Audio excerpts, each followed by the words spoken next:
Bienvenue dans la Guilde, le podcast qui booste vos compétences en Quality Engineering. Je suis Jean-François Frézy, expert en Quality Engineering et passionné par la transmission des savoirs.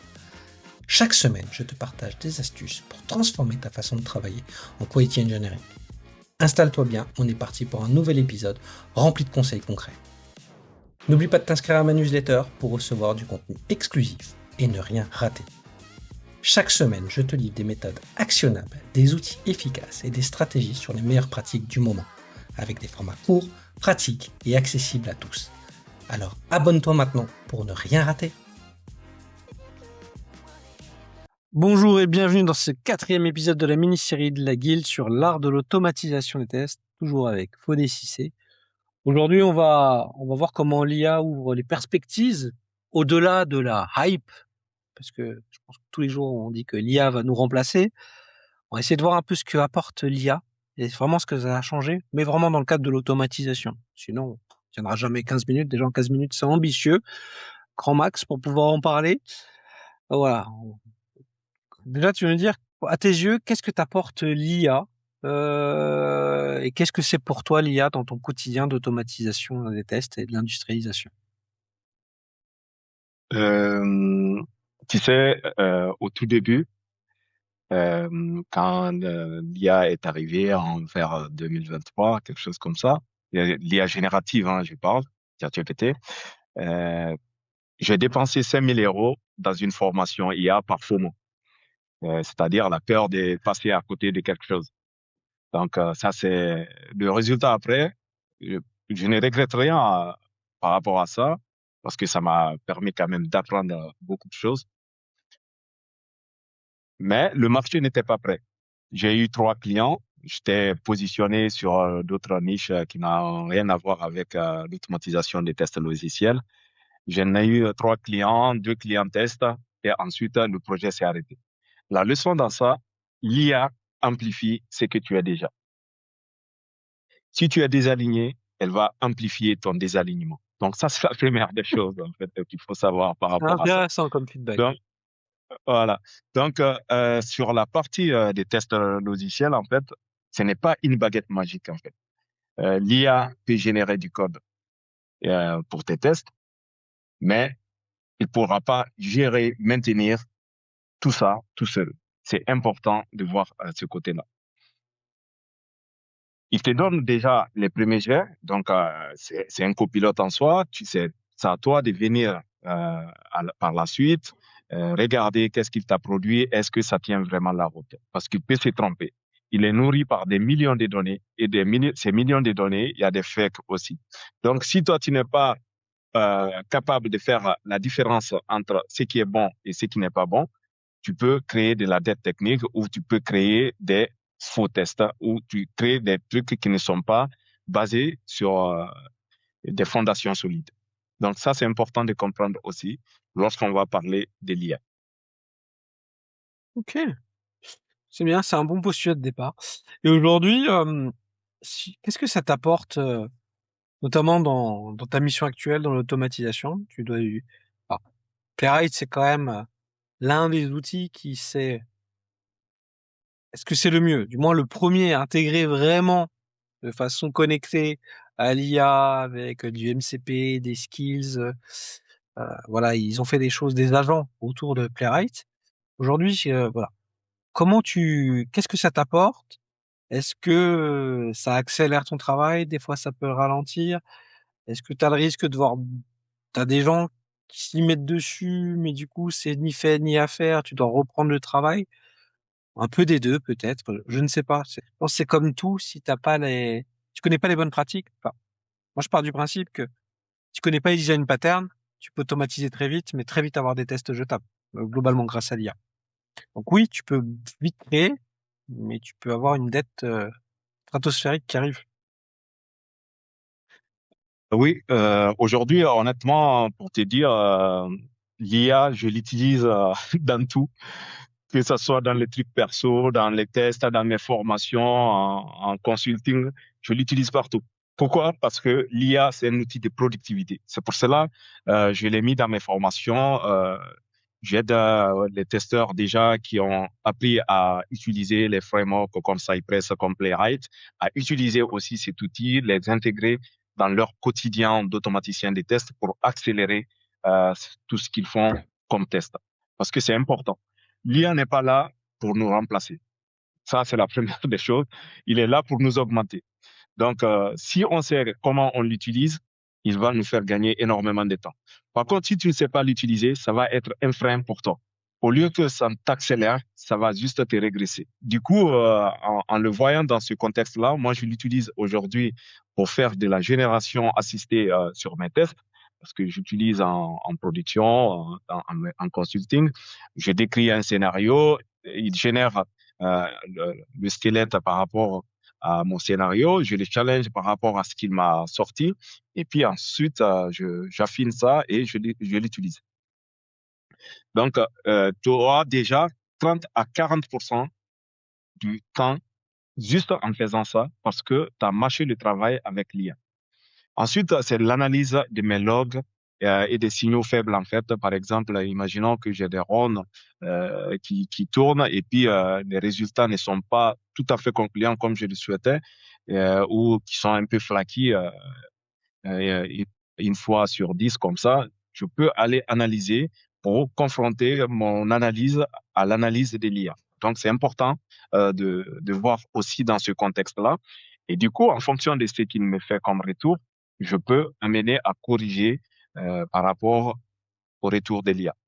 Et donc, pour revenir sur tout ça, c'est l'aide à la décision aujourd'hui par rapport à toutes mes tâches.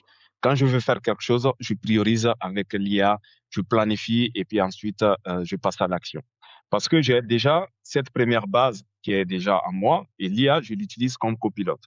Je ne laisse pas faire tout à ma place parce que, pour te dire un exemple, souvent, j'utilise des agents pour faire de l'automatisation. Des fois, ils automatisent quelque chose, j'exécute le test, il passe en vert. Mais quand je vais partir regarder le test concrètement, ce qu'il m'a automatisé, je me rends compte que ce qu'il a automatisé, il était totalement à côté de la plaque.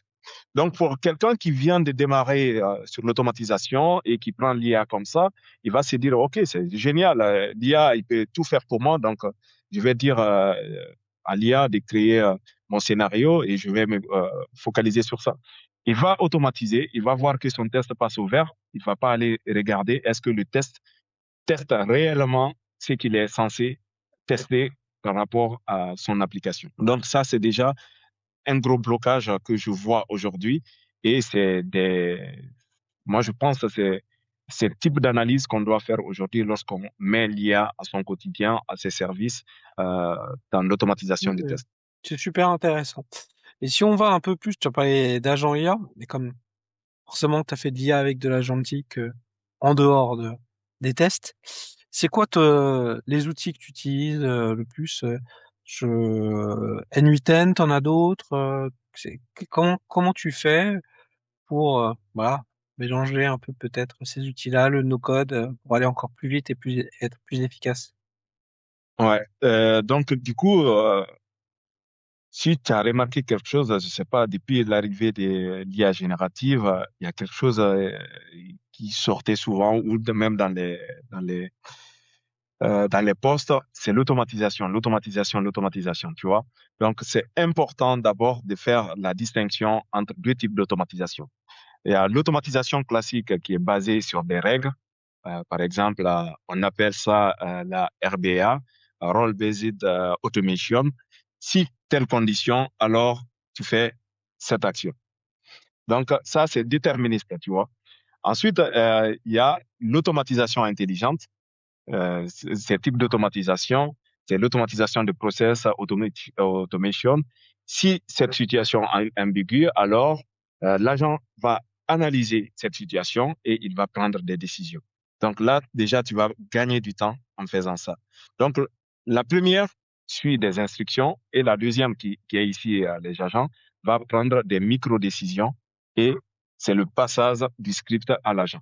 Donc, pendant qu'on a parlé de ça, moi aujourd'hui, ce que j'utilise en vrai comme système d'agents. Déjà, il y a l'orchestrateur, le N8N, que j'ai utilisé pour l'automatisation des process. Lorsque j'ai travaillé avec des, des B2B comme les BTP, pour les mettre en place, les systèmes d'automatisation qui vont leur faire la réactivation des bases de données pour leurs contacts, ou mettre en place des automatisations pour les relances, des rendez-vous, l'envoi des factures de façon automatique. Tout ça, c'est quelque chose que j'ai fait avec le N8N, plus l'intégration de l'IA dedans. Aujourd'hui, j'utilise d'autres types d'agents, comme l'agent Claude, je l'utilise beaucoup, Claude Code actuellement. Et aussi, j'ai un autre orchestrateur qui est OpenClaw. OpenClaw, c'est quelque chose aussi qui est super top, il fonctionne bien. Donc, ces différents types d'agents, je les utilise souvent dans mes process, pas forcément pour faire de l'automatisation des tests, mais pour d'autres tâches annexes, perso ou pro, pour m'aider à accélérer mes tâches rapidement sans déléguer à un humain, en fait. Donc, j'ai des petits assistants comme ça, qui font des petites tâches pour moi, qui ne sont pas visibles, mais qui m'augmentent au quotidien. C'est super intéressant. Ouais, OpenClaw, ça fait un moment que je me dis que je dois essayer de l'utiliser. J'ai pas encore trouvé le bon moment pour le regarder. Mais ouais, non, ça a l'air d'être une solution intéressante. Mais ouais, ça me donne l'impression que nos rôles, ils vont évoluer, qu'on va être de moins en moins dans écrire des lignes de code, euh, et d'autant, on va être plus dans la stratégie et quelque part dans la supervision d'agents. Qu'est-ce que tu en penses, toi? Tu penses que nos rôles vont évoluer? Peut-être que des nouveaux métiers Euh, aussi vont apparaître? Personnellement, on est je n'en sais rien, mais j'ai l'impression que ça pourrait être possible. Tu sais, au tout début, quand l'IA générative est arrivée, quand les gens ont commencé à découvrir tout ça, les gens ils pensaient, oh, c'est fini, les testeurs vont mourir, tu vois, et tout ça, il y J'ai aura entendu plus de la même testeurs chose parce avec que l'arrivée de Selenium, voilà, parce presque que 20 ans. l'IA il fait tout à la place. Donc là, ce qu'on constate aujourd'hui, l'IA il produit beaucoup de code et du coup, qui dit beaucoup de code va dire aussi beaucoup de tests. On a encore besoin beaucoup de testeurs. Mais cette fois-ci, c'est beaucoup de testeurs qualifiés. C'est pour cela que le marché est actuellement tendu parce que c'est l'une des raisons parce que le marché maintenant, il prend pas n'importe qui comme mission. Donc, du coup, nos rôles ont évolué parce qu'il y a un changement de paradigme. Ce changement de paradigme, c'est déjà important de comprendre ça. Il y a des designers des systèmes automatisés, ceux qui vont concevoir l'architecture, pas juste les scripts. Il y a aussi les superviseurs d'agents. Donc, une fois que les agents sont en place, il faut les surveiller. C'est parce que si tu ne supervises pas un agent, il peut faire n'importe quoi. C'est comme un stagiaire qui arrive, si tu le surveilles pas, il sait pas ce qui est bien, ce qui n'est pas bien, donc il va faire n'importe quoi. Donc c'est important d'avoir ce type de rôle aussi, de pouvoir surveiller les agents et s'assurer que les agents font réellement ce qu'ils sont censés faire. Donc nous, testeurs, on est au bout de la chaîne et c'est nous qui devons superviser tout ça de manière globale pour s'assurer que tout fonctionne correctement dans l'écosystème dans lequel on est en train de travailler. Donc l'IA ne supprime pas le besoin de qualité, elle le multiplie. Elle le multiplie parce que ceux qui comprennent déjà l'automatisation et l'IA à l'avenir, c'est des profils qui Ouais. seront vachement recherchés Aujourd'hui, dans c'est les un 5 plus. prochaines années. Demain, ce sera une compétence obligatoire à avoir et à Voilà. maîtriser. Et juste, quand je dis une compétence, c'est pas juste savoir faire un prompt sur ChatGPT. C'est les agents, et comprendre. Voilà, Et par contre, moi, je trouve qu'il y a un gap dans, dans les compétences sur le marché. C'est que souvent, on a créé de très bons exécutants qui savent scripter, beaucoup moins dans la stratégie, dans la décision, toutes les bonnes pratiques que tu as dit là-dessus. Et du coup, c'est là qu'on peut se sentir remplaçable parce que le code qui est écrit est de mieux en mieux écrit, de mieux en mieux maintenable et que ça va être de moins en moins notre zone de génie. Et notre zone de génie, elle est dans tout le reste, la gouvernance, la gestion, les soft skills, parce qu'on va continuer à parler avec des gens qui vont créer de la valeur, qui vont comprendre le contexte métier.